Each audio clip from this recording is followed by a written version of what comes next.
All right, so we are ready to go. So just kind of give you guys an update. I am back from being poisoned, and I'm almost 100%, but not quite there yet. So we'll just see what we can do today. But we're going to do what we were going to do last time today, and then we'll see about catching up as the semester progresses. Just to note that because of the 2-week suspension of face-to-face classes, what we're going to be doing is we're going to be doing classes online. So I'm going to continue to post lectures. I'm going to record them at home. I'm going to post them to my YouTube channel. What I'm going to do is I'm going to record them a day earlier so that they're up during class time. So you can just watch them during class time as you would normally if you were coming to class. And we'll do that for the 2 weeks. And then I also sent out an announcement for office hours. I'm going to maintain my office hours via Zoom meetings. So click on the links. You can join a meeting during regularly scheduled office hours. And we'll just do that to make sure that we're staying in contact and staying on course over those 2 weeks. But so on that note, moving forward, we have social media professional development assignment number 6. And this one, we're going to start changing tactics a little bit. We've been very psychology focused for a while. And this one's going to be kind of more general focused, more kind of life skills focused. And this one has to do with mentorship. So mentorship is an important part of your professional development. And just to quote Chase Jarvis here, he goes, "A mentor is simply a person who gives guidance, engages in supportive dialogue, and becomes a professional role model to a person who's less experienced." So there's a lot of moving parts to being a psychologist, and you're learning a portion of that in your coursework, and there's a lot more that you can learn from engaging with somebody who's a little bit more experienced. So this next idea I'm actually taking from Chase Jarvis's book, Creative Calling, which I highly recommend. It's a great kind of roadmap for how to navigate work that doesn't necessarily have a correct answer. And in that, he's talking about getting a mentor and how to kind of make your own mentor. So he goes, one of the ideas of a mentor is that it can be a very time-intensive experience for both the mentor and the mentee. And also, there's few mentors available. So for every student, there's not a single mentor for every student. So one thing that you can do that is very helpful is make your own mentor. And what he recommends, he goes, everyone wants a mentor, the wise little green creature who will teach you how to swing a lightsaber and to use the force. It's very helpful to have that mentor, but sometimes they're hard to come by. So he recommends assembling a sort of Franken-mentor, made up not only of books, but also of the words of advice from many different people he's met along the way. So this idea of a Franken-mentor is what we're going to be doing now. And Twitter is actually one of the best resources for creating such a Franken-mentor. So that's what we're going to be doing. We're going to create a Franken-mentor from 3 accounts. So what I'm asking you to do for this step 6 is follow 3 accounts, 3 people, professional people who tweet out about their profession that you think could serve as parts of your Franken-mentor. So this one is much more open-ended than any of the other ones we've done so far because they can be psychologists, but I encourage you to also look outside of psychology because a lot of times the lessons of doing this profession, a lot of times the lessons of how to proceed in this profession oftentimes are best given by people outside of the profession. So if you've ever followed for those of you that follow my Twitter account, you'll know that a lot of it is just a Chase Jarvis show, and that's because he's actually one of my Franken mentors. So he's a photographer. He's got nothing to do with psychology, but the advice that he has on photography just fits with doing research. So photography, just like research, is open-ended. Just like research, there's an artistic aspect to it.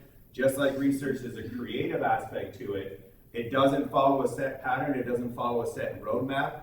So his advice on photography and on just being a creative person, I found extremely helpful in my own pursuits and research. So it doesn't, I would have never thought, a photographer is going to have great insights and great advice on how to do research, but he does, and it just fits so well. So people like Chase Jarvis is one of my components of my Franken mentor.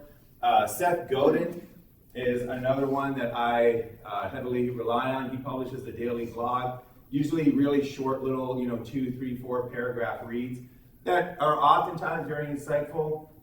So today's blog on say yes to everything being a horrible strategy as a professional was just, a nice little reminder about you can't do everything, and if you agree to everything, you're really agreeing to nothing. So once again, just these kind of like guidance and life lessons. So these are just some of the ones that I'm following. You can give them a look. I'm recommending them, because I find them very helpful. But also feel free to kind of look for your own and pull from different sources. So another one, Brene Brown, is a great one for kind of life advice on how to deal, especially with anxiety. I find her advice very helpful. Tim Ferriss, the author of the 4-Hour Work Week, which I'm trying harder and harder to work towards. But basically, new ideas, new ways of approaching productivity, new ways of approaching work. Hugh Kearns, I put this one up because this one is actually one that I would highly recommend for anybody that is thinking about grad school. He publishes and posts a lot of content about what to look for in grad school, what the experience of grad school is, how to take care of yourself in grad school. So if you are thinking about pursuing a graduate degree in psychology, I would highly recommend this one. This would probably give you the most kind of return on investment for your immediate future. Just, things about what to look for in a supervisor, what to look for in a program, how to handle setbacks, how to think about your PhD experience. So this one is, procrastination and perfectionism, how to get rid of the imposter syndrome. It's a really helpful one, especially for students. And then also, feel free to go as outside as you want. So Neil Gaiman is an author. He wrote Sandman, he wrote Stardust, he wrote Coraline. He wrote so many, just wonderful, wonderful things. And, just every once in a while throws out a little nugget of advice, a little strategy that he uses. And, just find it helpful to sort of navigate this professional world. So that's what we're going to be doing for this one. So 3 accounts is what I'm looking for. And again, it can be anyone. So there's really no wrong answer to this. But you do want to try to kind of pick and choose people and just try people out. You might follow somebody and think to yourself, wow, this is great advice, it's really helping. You might follow somebody and say, not so good, and then just unfollow them later. It really is a kind of process of building your own Franken mentor. So once you follow those 3, send me that screenshot of following via Canvas assignments, upload that to Step 6 Franken Mentor, and that again is in Canvas in the Social Media Professional Development Assignments tab. And that's going to be due after spring break. So the Monday by midnight after spring break is when we'll be checking up on that. All right, so any questions on that? All right, so now to our cognitive psychology topic of the day. So we're going to continue our look at memory. Last time we were looking at memory structures, so the different representations of memory and how they underlie the different types of memory. So implicit versus explicit memory, long-term, short-term, and working memory. We took a look at Clive Waring. Everything's Jarvis now. We took a look at Clive Waring, who had no memory of the past, could form no memories of the future, had almost no explicit memories remaining, no episodic memories remaining, and yet had evidence of implicit memories, such as his feelings for his wife, priming of the way that he talked. So we're going to continue our look at long-term memory, and today we're going to look at encoding and retrieval. So we're going to take a look at a few phenomena and try to explain those. So the first phenomenon that we're going to take a look at is infantile amnesia. So we were all babies at one point, but if you try to go back to the earliest memory that you have, most people cannot go earlier than about 3 years of age. So we're going to take a look at why we have this kind of blackout period from our memories. Why is it that all of a sudden memory started to be able to be accessed, but beyond that time, before that age, is just a blank. We have no memories of what happened to us previous to that time. So we're going to take a look at that, and we're taking a look at encoding. And then we're going to take a look at retrieval and how retrieval can be used to actually change somebody's memory. So specifically, we're going to take a look at a rape survivor who has traumatic emotional memories of her incident, and a new treatment that is being tested that can be developed because of the ways that memory works. So the kind of advancements that we've had in learning how memory is reconstructed every single time that you remember something can now be used to help people who are dealing with traumatic memories. So that's what we've got on the schedule for today. We'll see how far we can get. We're going to take a look at different types of encoding. So we're going to start off with the levels of processing theory. We'll take a look at CogLab number 8. That was the levels of processing CogLab. We're going to take a look at encoding specificity and take a look at CogLab number 9, which was, not surprisingly, on encoding specificity. And then we're going to use those, specifically encoding specificity, to try to understand infantile amnesia. Why is it that we can't remember anything before a certain age? And we're going to take a look at a really cool experiment on the importance of the self in terms of remembering long-term memories. And then we're going to look at memory reconstruction and its use in science fiction. So we're going to take a look and just remind everybody if you haven't seen it, Eternal Sunshine of the Spotless Mind. That movie was science fiction, but the story of Genevieve, that is science fact, and that is a breakthrough treatment that's being worked on right now to help people basically erase portions of their memory. All right, so the level of processing theory. Levels of processing was an answer to the structural theory of memory. So the structural theory of memory is what we've been looking at so far. It was the idea that memory can be divided into different structures, and those different structures depend upon how things are recalled. So if you have things that are stored in short-term memory, then they will be stored for a short term. If you have things that are stored in long-term memory, then they will be stored for a long term. So when will an item be recalled, or will an item be recalled? That can be answered if you know which structure that memory is stored in. So if it's stored in short-term memory, it will be recalled, but only for a short time. And not a lot of information can be stored in short-term memory. If it makes it into long-term memory, then it can be recalled for a long period of time, and massive amounts of information can be stored in long-term memory. That was the idea behind the structure theory. So this structure theory of memory explained the differences in recall by attributing them to different structures. You can recall something for a long time because it's in your long-term memory structure. You can recall things for a short period of time because it's in your short-term memory structure. So that was that approach to recalling information. The levels of processing theory came up with a different approach. And they said that basically the idea is that we might not actually have these different memory structures. They might be an illusion. What we do have is we have different ways of processing. So processing is what causes different types of memory. So memory is the result of different levels of processing. Short-term memory is the result of one type of processing. Long-term memory is the result of another type of processing. Not different structures, but different ways of encoding the information. So it's an encoding retrieval approach, and the answer to when an item be recalled is completely dependent upon the type of processing that item went through. So different from the structure approach, it's basically saying that memory is all the same structure, but how you process an item will determine whether that item is recalled at a future time.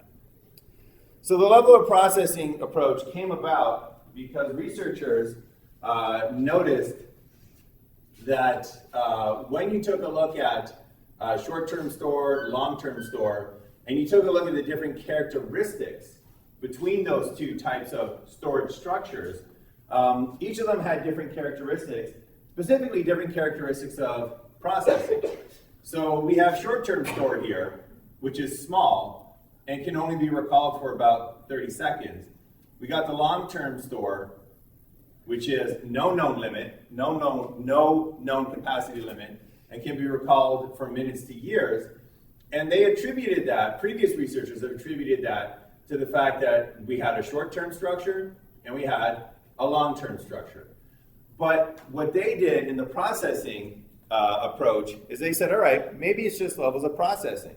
Because notice, for everything that is small in capacity and very short term, those have certain types of processing associated with them, right? Those tend to be rehearsal types and phonemic types of processing. We'll talk about what those are in just a moment.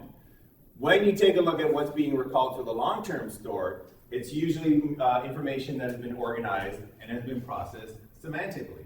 So it could be that it's a different type of processing that leads to this small, up to 30-second storage versus this incredibly long, known limit storage. So for these researchers in the level of processing theory, it was how you maintain the information and how you format that information that was important to whether you recall it or whether you don't, whether you have a large capacity or whether you have a small capacity to remember information. So they sidestepped the whole idea of structure, and they sidestepped the whole idea of different kind of components of memory. And what they said, what they substituted for it is this different types of processing, saying that it's the processing that's important and not the actual kind of structures of memory. So levels of processing theory, we mentioned those different levels of levels of processing. Well, it's right there in the name, levels of processing theory. So this was proposed by Craik and Lockhart, and they actually, I believe, did this research at the University of Toronto. So this was kind of, a very proud moment for the University of Toronto, this kind of breakthrough in memory. So in their levels of processing theory, the type of processing was what was important to memory. That determined how much you remembered. So not structures, processing, not where it went, but how it got there, how did you process it. And they had a few assumptions that they proposed for their theory. So we'll go through those. I believe there's 4 assumptions. So the first assumption is that your memory is the result of a series of processes. So memory is a result of how you encode information, and then how you retrieve that information. And the encoding of the information, the processing of it, can go through a continuum. And on one side of the continuum, you have very shallow processing. This is processing where you take a look at perceptual features, for example. So if I asked you to process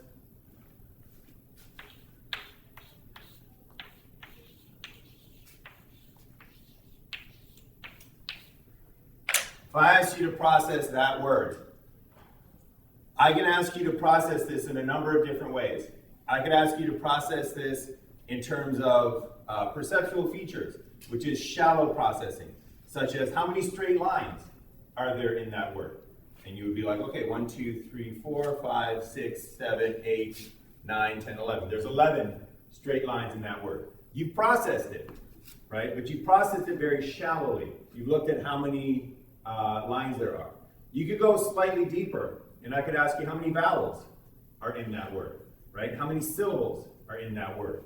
These are all shallow perceptual features, and that would be an example of shallow processing. On the other hand, you could go into very deep processing. And deep processing is where you process the meaning of what you're trying to remember. So if I asked you to process this word, and I asked you to think about what's the color of this thing, right? All of a sudden, you have to know what this means. You have to process it in terms of meaning. You have to know what an elephant is. One very common task is to ask, is it alive or is it not alive? Right? Is this an animate object or is it an inanimate object? Once again, you have to process the meaning. You need to know what this is. You need to process it semantically. So deeper processing typically is semantic processing, where you process the meaning of what it is that you're trying to remember. So that was assumption number one. Assumption number two is that these levels of processing, the ways that you encode this information, directly determine how long you're going to retain that information. So if you process something shallow, you're going to have very poor retention. You're not going to be able, you're not going to be able to retain very much information, and you're not going to be able to retain it for a long period of time. You're going to have short-term memory if you process something very shallow. On the other hand, if you go through deep processing, you're going to have much better retention. You're going to have a larger capacity to retain, and you're going to have the ability to retain information for longer periods of time. So this is why, if you've ever gone through the Academic Center for Excellence and asked for strategies on studying, they will recommend strategies that require deep processing of the material. So they'll say things like, don't just keep reading a paragraph over and over and over again. That's rehearsal. That is very shallow processing. They'll probably not use those words, but that's what the intention is. Don't read something just over and over and over again. That's very shallow processing. You won't retain much information. Try to reorganize the information. Take some notes and pull out the key features. Think about the definitions as you're reading it. That's deeper processing, which would lead to better retention. Assumption number three was that rehearsal doesn't directly help memory. So that idea of rehearsing information, that idea of that sort of typical reiterating information when you're trying to remember it. So if somebody's trying to give you a phone number, you just keep repeating that phone number in your head. If they say something like, oh yeah, it's 574-555-2874, if you're just sitting there going 574-555-2874, 574-555-2874, that's rehearsal. And according to Craig and Lockhart's theory, that doesn't actually directly help memory.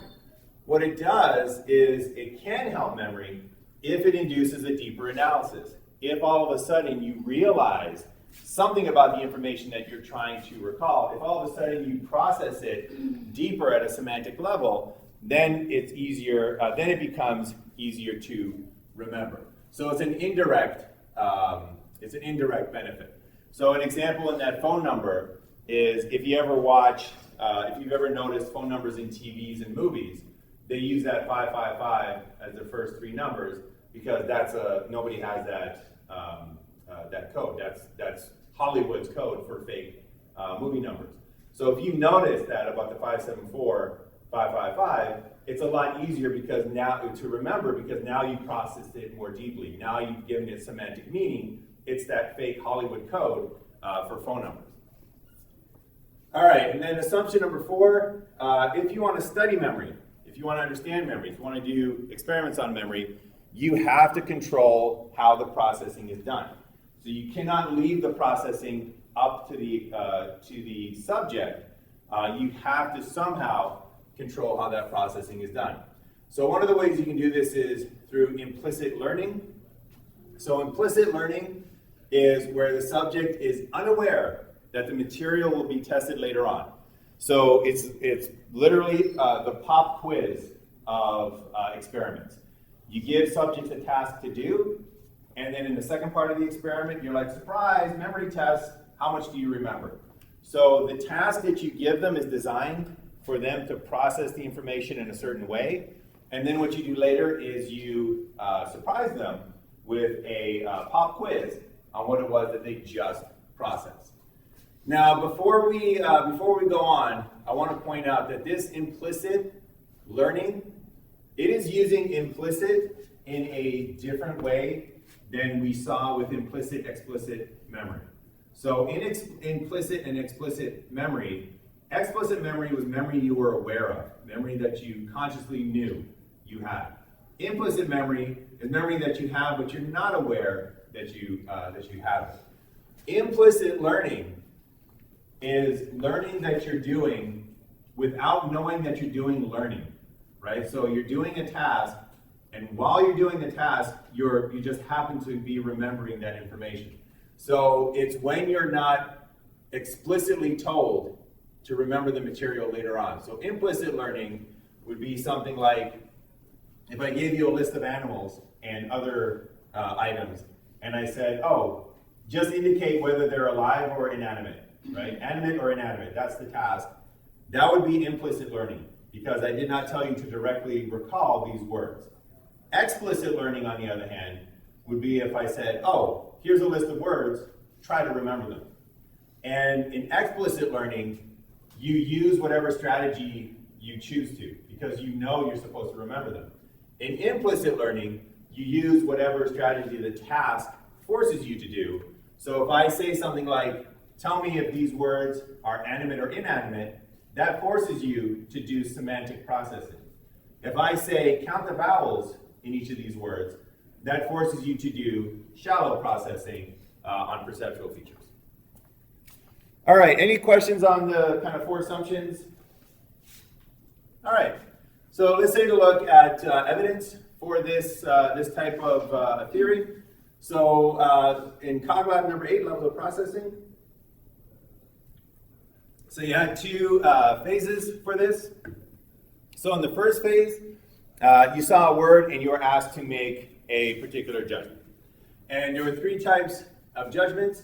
So in the first one, in uppercase, you had to judge, is the word written in uppercase letters? In the second one, rhyming, does the word rhyme with another word? And in the third one, semantic, you had to answer a meaning question about the word. So these were designed to control the processing all the way from shallow, which is the uppercase, through rhyme, which is in the middle of the level, and then deep processing, which is that semantic task. And your task was just to determine if the word fit the judgment. So in phase 1, theoretically, you didn't know that this was a memory test. Now, whether or not that's actually the case, could be truer or falser depending upon whether you read ahead. But in theory, you did not know that you were going to be doing a memory task. So all you thought was, all right, I just have to determine if the word fit the judgment. So is the word in uppercase? Boat, right? This is lowercase. But notice you can do this task without knowing what a boat is. So if you were somebody who had English as a second language, and you understood what uppercase was, and that's the only thing you understood in English, what uppercase is, you can still do this task without ever knowing what boat is, indicating that it requires shallow processing in order to do, is the word in uppercase? Does the word rhyme with park? All of a sudden, this requires a little bit more understanding. It requires a little bit more processing to determine whether lamp rhymes with park. And then finally, is the word part of the body, cart? Now you have to understand what a cart is. You are forced to process that semantically to identify what a cart is, and then figure out, is that part of the body or is it not part of the body? All right, so that was phase 1. And then when you were done with phase 1, you began phase 2. And in this phase, you saw a series of words, and half of them had been shown in phase 1. The other half had not. And your task was, for each word, just indicate if it had been shown previously in phase 1. So do you recognize the word from phase 1? And the independent variable was the level of processing. So once again, shallow processing, medium and deep processing. Shallow processing being the words that you have to make the uppercase judgment about. Medium processing being the words that you have to make the rhyme judgment about. And then finally, deep processing, the words that you have to make the semantic judgment about. And once again, at the end of phase 1, you would begin phase 2, and you would just be asked if the word was shown in phase 1, and was the word on the list? Rice. So in this case, you would say, no, hadn't seen rice before. Was this word on the list? Cart. Yes, we've seen cart before. Cart was not a part of the body. And then just so on and so forth throughout phase 2. All right, so that's the setup. So what are the results for these different levels of processing? So what are the results for the uppercase judgment, rhyme judgment, and semantic judgment? Well, let's take a look. So here we got proportion correct. So how many words did you identify as correctly as being on the list, having been presented before? And then here we have the 3 different types of conditions. So we got the uppercase condition, that's shallow processing, rhyme condition, that's medium processing, a semantic condition, that's deep processing. And it bears to keep in mind that chance performance on this is 50%.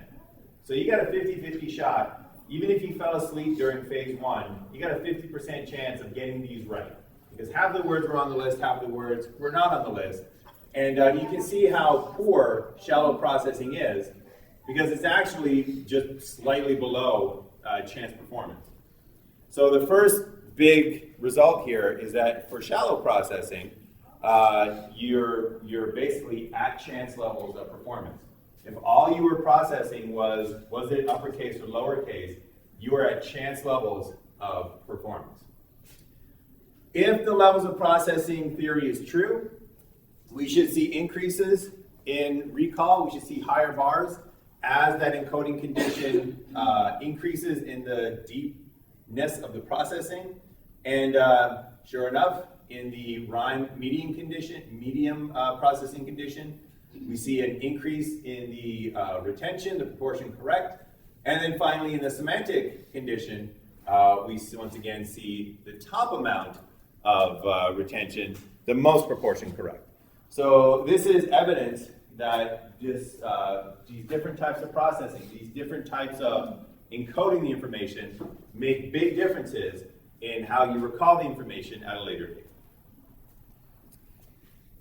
All right, so any questions on those results? Okay. So what kind of learning, specifically learning, was occurring in phase 1? So was it implicit or explicit learning? What was the experiment designed to achieve? Explicit or implicit learning? So I heard murmurs of implicit. I'm going to go with that because that's the correct answer. So this was not an explicit memory test. In phase 1, you were not told, memorize these words. You were not told, you'll be asked to recall these words at a later date. So in terms of the type of learning that was involved, it was implicit learning. You were not told to learn this information, but you implicitly learned it. You learned it without awareness, and you were tested on that implicit learning later on. All right, what kind of testing, on the other hand, was occurring in phase 2? Was that explicit or implicit testing? All right, I hear whispers of explicit. We'll go with that. So, yeah, it was explicit testing in phase 2. Because in phase 2, they literally came out and said, what do you remember? This is a memory test. So now, consciously, try to remember what you saw before, turning it into an explicit memory test. So according to the level of processing theory, what kind of processing leads to short-term memory and long-term memory? So according to the theory, what's the processing that leads to short-term memory? It's the shallow processing. So it's not a short-term memory structure. It's the fact that when you process information shallowly, you end up putting it into short-term memory. What about long-term memory? What kind of processing is that? Deeper processing. So take a look at when, just as a sort of take-home exercise, Google mnemonic techniques and notice how many of these mnemonic techniques have to do with deeper processing, forcing you into deeper processing. So one of the things that, one of the techniques I've read about before is how to remember people's names at a party, right? When you're being introduced to 10, 15 new people, how do you remember their names? And the one thing that they tell you not to do is to just repeat that person's name in your head. So if you meet somebody and they're like, oh, this is George, you're not supposed to just look at them and go, George, George, George, George, George, George, George, George, over and over and over again. Why? Because that's shallow processing. That's repetition processing. That's phonemic processing. You're hoping that just hearing their name in your head over and over again will somehow help you remember the information. It doesn't. According to levels of processing, that leads you to short-term memory. So 2 minutes later, when you come across George again, that memory is gone. What they recommend is to try to think about something that is associated with that word George. So if this person is very very, I don't want to use this straight up, if they're very presidential, you might say to themselves, oh, they're like President George Washington. That's how I'm going to remember them. They're presidential, like George Washington, the first president. If they're wearing an animal print, you might say to yourself, oh, like George of the Jungle, right? They're like George of the Jungle. That's how I'm going to remember them. Deeper processing. You process the meaning of their name. You process their name and what it's associated with. And just take a look at different mnemonic techniques. Just about every single one pushes you towards that deeper processing to improve your memory. And incidentally, this also is why any teacher in any study strategy will always tell you, do not just try to memorize the information, but try to understand the information. Because if you understand the information, you have to force semantic processing. That leads to long-term memory. That leads to success on exams. All right, so any final questions on levels of processing? All right, so let's turn now to a different impact of processing, which is encoding specificity. So we are now going to take a look at the mystery of why we don't have memories for events that happen to us. Basically around 3 years or previous, we have infantile amnesia. So we're all amnesiacs in a certain way, right? Not like Clive Waring, but in a certain way, we're all missing time from our lives. We can't go below about 3 years of age. So why is it that we don't have access to those memories? Are they gone? Are they sitting there, but we just don't know how to read them? We're going to take a look at how encoding specificity might shed light on that mystery. All right, so encoding specificity. Encoding specificity is the idea that when you encode information, you also encode the context. So you cannot just encode a piece of information or a piece of your environment. Anytime you encode information, you encode the context within which that information is presented as well. So if that is true, then you should be able to use context as a cue for memory retrieval. So in this room, as you're learning psychology, you're also encoding other things in this room along with that information. So as you are encoding things about levels of processing, you are encoding the fact that this projector is on. You are encoding that I'm wearing a green shirt. You are encoding that the walls here are, kind of a grayish blue. You were encoding that people were walking outside the door when you heard those, when you heard people talking. You were encoding basically everything else about this room while you're encoding that information. And because of that, you should be able to use that context later on as a cue for memory retrieval. So let's take a look at some evidence for this with the next CogLab, and then we'll take a look at its application for infantile amnesia. So in this next CogLab, encoding specificity, in phase 1, you saw a list of word pairs in this case, such as car and then port. And the first word and the second word had a relation where the first word was in lowercase letters, the second word was in uppercase letters, and the first word was your cue, and the second word was your target. So car was the cue. This is the information that you could use to later recall the word port. So the two conditions in this was whether or not the cue was a strong cue or whether it was a weak cue. So examples of strong cues would be something like eat and food. So eat has a lot of association with food. Those two words go together. When you think about eat, you think about food, just naturally. So those two pairs have a lot of context together that they share. Dry, wet. Again, two sides of the same coin, two sides of the same context. Grasp and baby, not so much, right? Now we're getting to weaker types of cues. We have lady and queen, much stronger cue. Those two go together as well. So there was different strengths to the cues and the association between the two. So that was in phase 1, you learned those word pairs. And then in phase 2, you were presented with a strong cue, or you were presented with a weak cue, and your task was to simply produce the target. So they would say, oh, here's the first part of the word, pair. What's the second word that went with it? And your independent variable number 1, there was 2 independent variables. Number 1 was your encoding condition.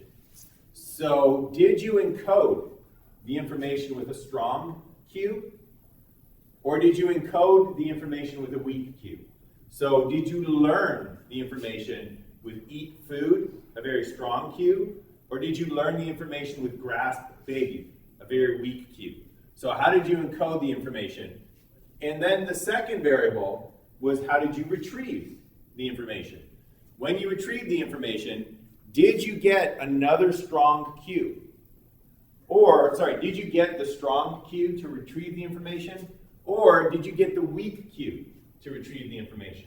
So when you were presented with the word, when you were presented with your cue, was it presented with eat, in which case you had a very strong cue to remember to retrieve food? Or were you presented with, grasp, in which case you had a very weak cue to recall your baby? So how did you learn it?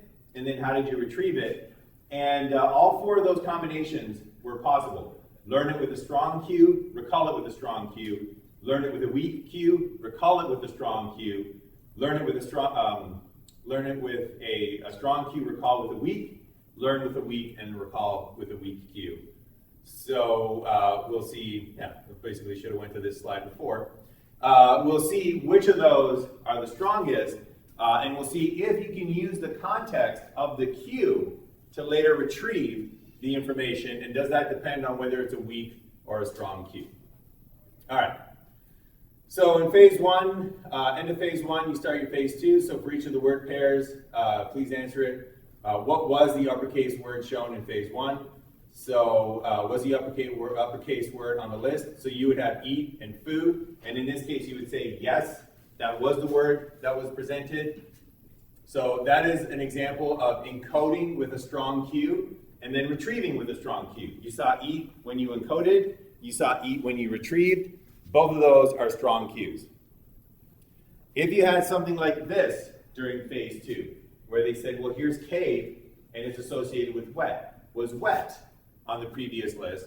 Well, that's an example of encoding with a very strong cue, because the cue was dry when we first saw it, dry and wet, very highly associated. Cave, not so much with wet, so that's a weak cue. This is encoding with a strong cue, recalling with a weak cue. Infant baby.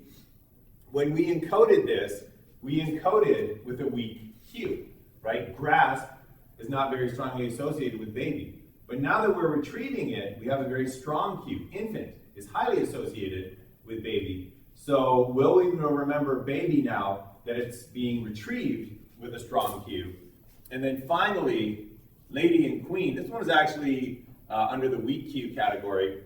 I might disagree with that, but encoding with a weak cue and then retrieving, again, with a weak cue as well, we'll see how that context affects retrieval. All right, so the results. So we have encoding condition down here on the x-axis. We have the proportion correct against, again, higher bars mean better memory. And then we have the retrieval cue here. So blue bars are going to be the strong retrieval cue, and the red bars will be the weak retrieval cue. So this is only for test phase number 2. How did you do in the test phase, in phase number 2? So we'll start off with the strong encoding condition. So when you learned the word with a strong cue, when you encoded that context, when you learned the second word, you encoded a very strong context, and then you were given that strong context to retrieve it, well, we had high levels of performance. So about 70% recall in that situation. On the other hand, when you encoded with a strong condition, with a strong cue, but then you recalled with a weak cue. So you encoded with a strong cue, but then you recalled with a weaker cue. Well, we saw a decrease in memory performance. So in this case, we saw not as good memory, a dip in memory performance, and again, just about 50% indicating not good performance whatsoever. So the take home for this is that you have a strong cue. If you're presented with a strong cue at encoding, you get better memory. If you're given a strong cue at retrieval, you get better memory here as well. So these are both strong cue at encoding, so let me restate that. Strong cue at encoding, you get the strong cue, you get better memory after the encoding. So because of this, you might ask yourself, well, what's going on here? Is it just the fact that you had a strong cue when you started encoding this, and you had a strong cue when you retrieved it, so that you remembered that context? Or is it just that a strong cue during the retrieval phase is just better in general? It's just going to help you. I mean, if you say eat, and then you pair it with food in the retrieval phase, of course you're going to remember food, because eat is just a better cue. It's just better associated with food. Well, to answer that, we're going to take a look at the weak condition over here. So when you're presented with a weak cue in encoding, when your context, when you're encoding the information is not that good, not that associated with your word, but then you get that weak context again as a retrieval cue, that is your memory performance for a weak cue and a retrieving it with a weak cue. If you have a weak cue when you encode it, and then you get a new context when you're retrieving it, even if it's a strong cue, even if it's a strongly associated word, if you get a new context, we get lower performance. So strong retrieval cues are not by themselves driving this effect. What's driving this effect is the fact that you have encoded the context, and if it's a weak context, then you have encoded that weak context, and that weak context is your best retrieval cue because you've encoded that with the word that you were learning. So in this case, the weak cue actually leads to better memory. So it's actually, the general case is that the matching cue leads to better memory. Because even though strong cues are more associated with a word, when you read those word pairs, you encode both of that information. You can't ignore that first word, even if it's a weak cue. And then when you're recalling the information later on, whatever cue matches the way that you learned the information, that's your best cue to recall your information. All right, so any questions on those results right there? All right. So encoding specificity. So once again, what kind of learning instructions were given in phase one? I just want to make sure that we are very clear on implicit and explicit learning. So what kind of learning was given in phase one? Was it explicit or was it implicit in this one? So I couldn't really make that one out. I'm going to go with explicit, I believe I heard mostly. So in this one, you were actually told to remember the words. So in this one, you were actually told to learn the word pairs. You were actually told to try to remember these word pairs later on. So because of that, that's explicit. When you're told to learn, that's an explicit learning instruction. So in this case, you couldn't control the processing. You could process that information in whichever way you wanted. But if you're told, hey, try to learn these pairs, that's explicit learning. You're aware that you're trying to remember this information. And then what testing instructions were given in phase two? Was it explicit or implicit? So for that one, I think I've shaken people's confidence now. All right. Wouldn't it still be explicit because you're still trying to... Yep, exactly. Okay. Exactly. So in this case, it was explicit learning instructions and then explicit testing later on. Because once again, it said, do you remember these words? Was this second word associated with the first word? And that's, again, explicit memory instructions. All right, and then the last one is an application one. According to encoding specificity, you might notice that during the exams, I will put up my PowerPoint slide here, letting you know when the exam ends, and I'll also put up a clock over here. Why do I do that? Why do I not just write it on the board or call it out how much time you have left during the exam? So according to encoding specificity, why is this a good idea?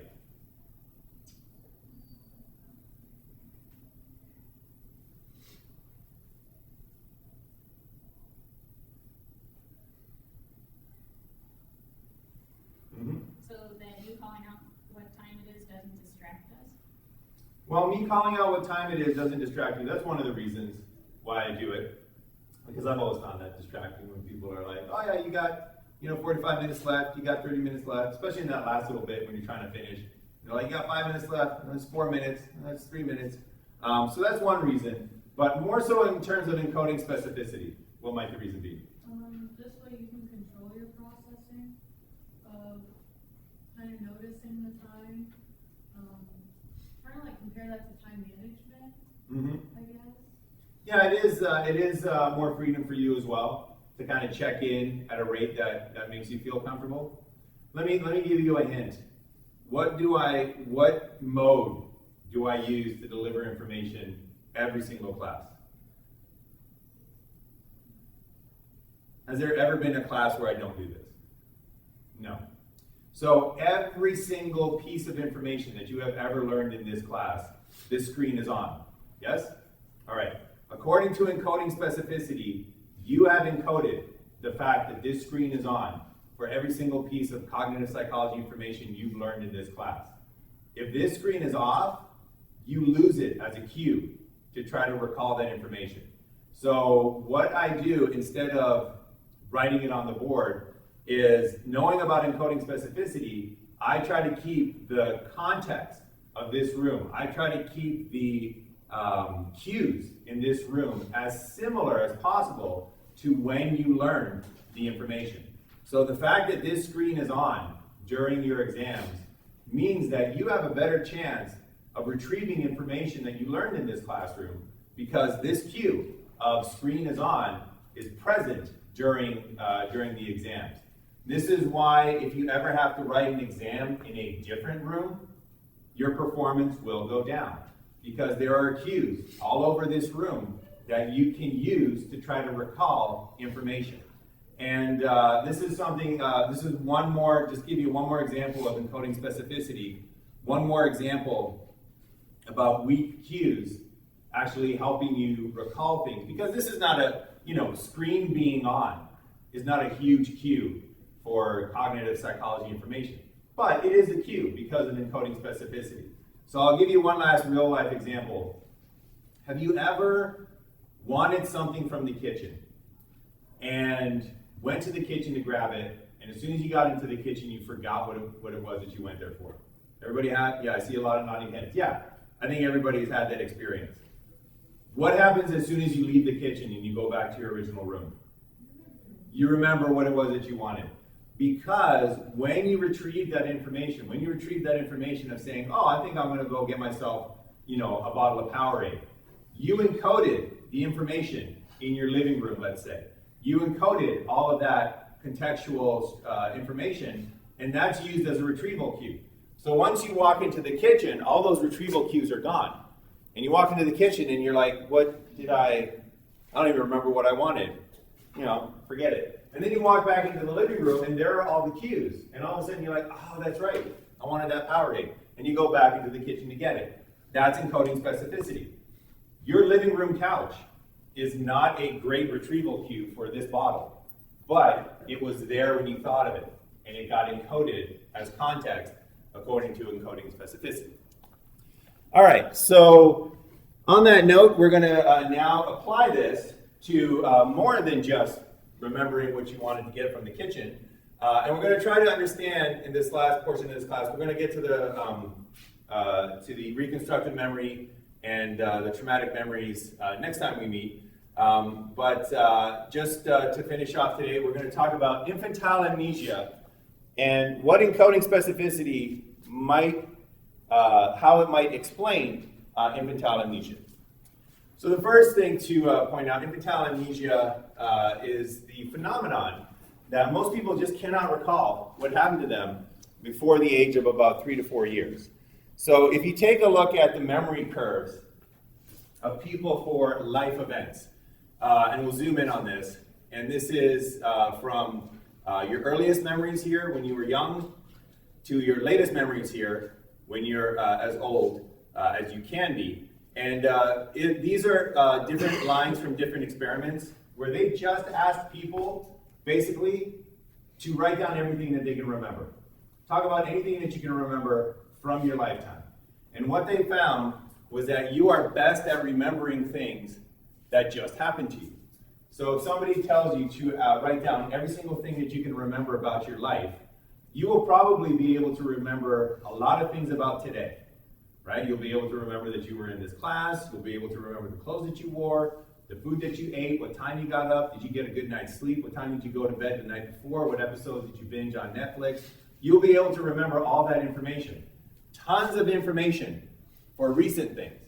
But then as you start going back a few weeks, a few months, a few years, the amount of information you can recall just dips, right? You start to only remember really big events. And then as you keep going back further and further and further, there's this little bump over here. And this is when you have memory for a lot of things that occurred to you in life. This is typically like your late childhood, early adolescence is when that typically occurs. And that is explained by just a lot of life events happen at that time, like the first time you graduate, the first time you go out on a date, the first time you drive a car. A lot of big life changes occur. And then as you get closer and closer and younger, your memory starts to die until right about here where that's it. And before that, while you're still alive, so you're alive here, there's nothing, right? There's just this gap. You just cannot remember what's going on. And one of the possible explanations for this missing information, this infantile amnesia, has to do with the idea of encoding specificity. And it has to do with the idea that the world that you lived in and the context that you had as a baby is massively different than the context you live in and the world you live in right now. And it goes down, right down to perceptual differences and just basically all around differences. So just to kind of give you an example of this, how the encoding might be different. This is you as a baby, this is you as an adult. When you take a look at a baby's face as an adult, and you take a look at a baby's face as a baby, your encoding of this is very much different. So when you take a look at a baby's face as an adult, that's what you see. A baby looking at another baby, that's what they see. And it's actually way worse than that. I couldn't even simulate. So everybody here knows what 20/20 vision is, right? That's basically, excellent adult vision. If you measure a baby's vision when they're born, they're like 2,400. They can see at 20 feet what a healthy adult can see at 400 feet. Their vision is atrocious, right? Absolutely atrocious. And they live in this blurry, buzzing world for the first, few months of their life. So their perceptual world is incredibly different. So whatever they encode at that time will not be able to be used as context because it's very blurry compared to now. Our experience of the world is very sharp. And it extends to our physical world as well. Because when you're an adult, that's the chair that you encounter in your everyday life. When you're a baby, that's the chair that you encounter in your everyday life. It's a very different experience, right? When you're an adult, that's what a dinner party looks like to you. When you're a baby, that's what a dinner party looks like to you, right? When you're a baby, you live in a world of giants and legs, right? That's your experience, that's your world. When was the last time you ever encountered somebody who proportionally, for our size, was 18 feet tall, right? I have been around children where I am 3 times as tall as they are. I can't remember the last time I was around a human being that was 3 times as tall as I am, right? We don't live in a world where we encounter 18-foot human beings, but relative to babies, that's what they live in. That's the world that they live in. So if this is true, that we are encoding the context of the world with our memories, and that context can be used to retrieve those memories, well, we're bound to lose a lot of memories for our young age because the context of what we use to encode those memories are just not available to us as an adult. So all of this context that we encoded with our vastly different perceptual system We don't have that context anymore. That context is gone. So we might still have the memories, but we just don't have the cues to recall them. And we don't have the cues of this, right? We don't live in a world of giant furniture. So we don't have that cue, that context to recall that information. And I've always been fascinated at how many people love to see and go to places that have giant things, right? So there are so many tourist attractions that are like, come see our giant chair, right? We have a giant chair just here in the park. Or come see our giant, ball of yarn.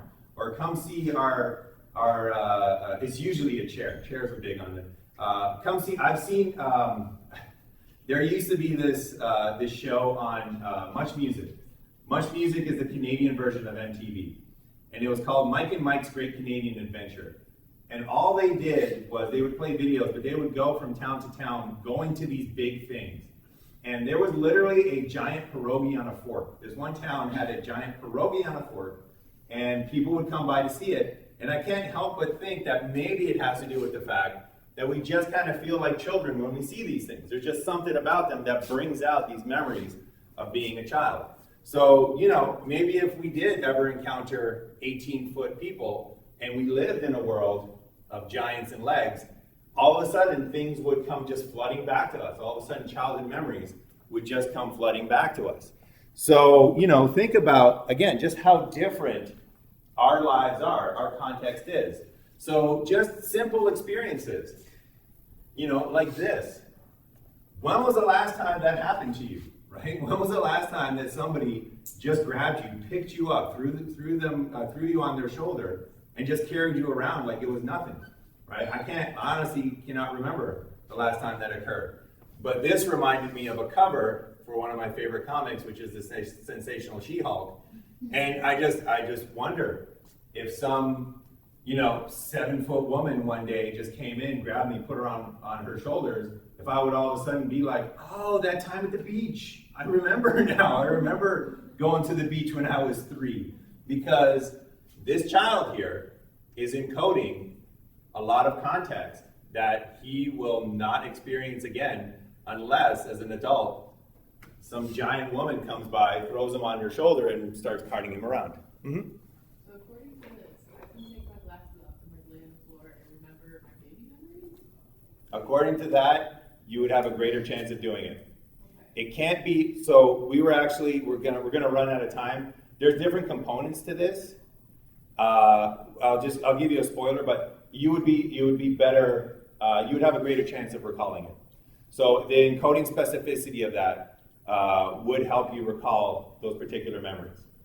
So yeah, if you do wear glasses, take your glasses off. If you don't wear glasses, wear somebody else's glasses.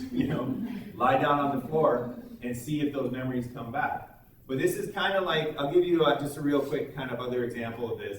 This is sort of like why certain memories come back to you when you go visit home, right? And you kind of like, you get home and then all of a sudden you're like, oh my gosh, I remember this, and oh my gosh, I remember that. Because the context of your childhood is still there. So that context helps you recall that information that you might not have been able to recall previous to that. So we're gonna end here, but next time, just to give you a preview, next time we're gonna finish our look at infantile amnesia. And one big aspect of encoding specificity that we didn't mention in this, and the only reason why lying down on the floor will not magically cure your infantile amnesia, has to do with the fact that one of the greatest contexts that we have in order to encode our memories is language.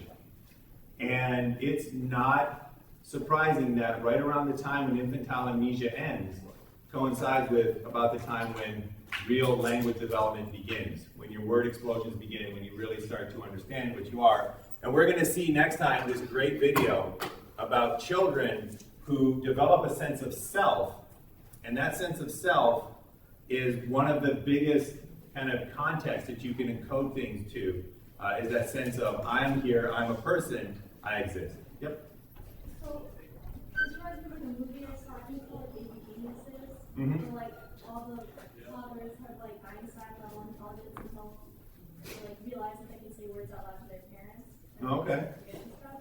Have you seen that movie? It's like, No, I'll be honest, I specifically avoided that movie. Just wasn't at that place in my life for that one. Yeah, but is that what happened with it? yeah, like they realized that their like friends that were all their age weren't able to like help them with certain tasks anymore because the more they spoke out loud, the less they could sustain that inner dialogue with Oh, okay. their friends. Yeah, there's actually, I mean, there is a, just kind of comment on that. There's actually a psychological concept of a brain language, like a mind language. So babies clearly can think. Babies clearly have thought, they clearly have cognition, even before they have language. So for us, when we think, it's so language-based. And language really helps us to think better, right? It helps us to think more clearly. It's one of the reasons why everybody learns a language, right? It's just very good for the able to think clearly. It's great for thinking, able to do stuff and say things. But there is this concept of a mind language called mentalese, and it's the idea that your mind has a sort of built-in language that it uses, and that's what babies use.